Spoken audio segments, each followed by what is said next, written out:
সত্যি বলতে আমি কখনো ভাবতেই পারিনি আমিও কোনোদিনও এমন শ্যুট নামাতে পারবো।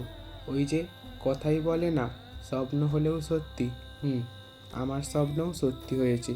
আমিও একদিন ভাবতাম আমি এমন শ্যুট নামাবো। এমন শ্যুট করা আমার কাছে একটা স্বপ্নই ছিল।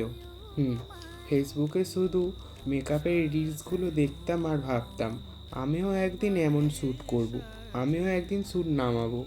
সবে ক্লাস কমপ্লিট করে বেরিয়ে কোনো কাজ না পাওয়ায় কোনো আর্নিংও ছিল না।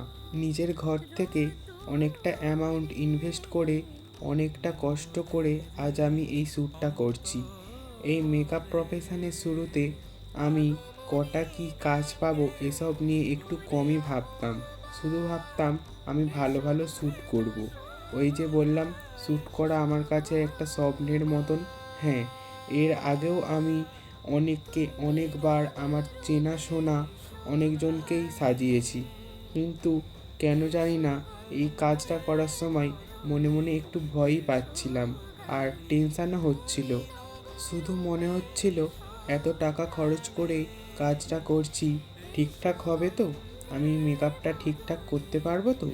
শুধু এটাই মনে হচ্ছিল, কিন্তু অন্যদিকে আনন্দও হচ্ছিল আর একটা আলাদা ভালো লাগাও কাজ করছিল। তবে হ্যাঁ, এমন সুর নামানো আমার একার দ্বারা কখনোই সম্ভব হতো না যদি আমার মা বাবা আর আমার কিছু কাছের মানুষ আমার পাশে না থাকতো। তারা ছিল বলেই আজ আমি এই কাজটা করার কথা ভাবতে পেরেছি।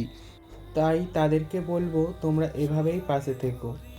মেকআপ শুরু করার সময় প্রথম দিকে একটু ভয় পাচ্ছিল, টেনশান হচ্ছিল ঠিকই, কিন্তু শেষ পর্যন্ত একদমই তাই হয়নি। আমরা সবাই মিলে খুব ভালোভাবেই আনন্দ করে শ্যুটটা কমপ্লিট করেছিলাম।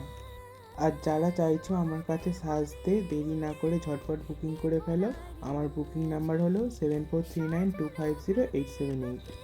আমার গল্প তো আমি তোমাদের সাথে শেয়ার করলামই, কিন্তু আমার এত কষ্ট করে করা আমার প্রথম শ্যুট তোমাদের কেমন লাগলো সেটা কিন্তু অবশ্যই কমেন্টস করে জানাতে হবে।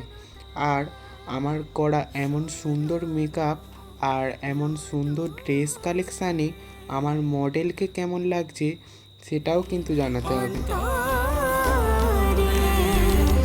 আগমনী গান গে করিয়া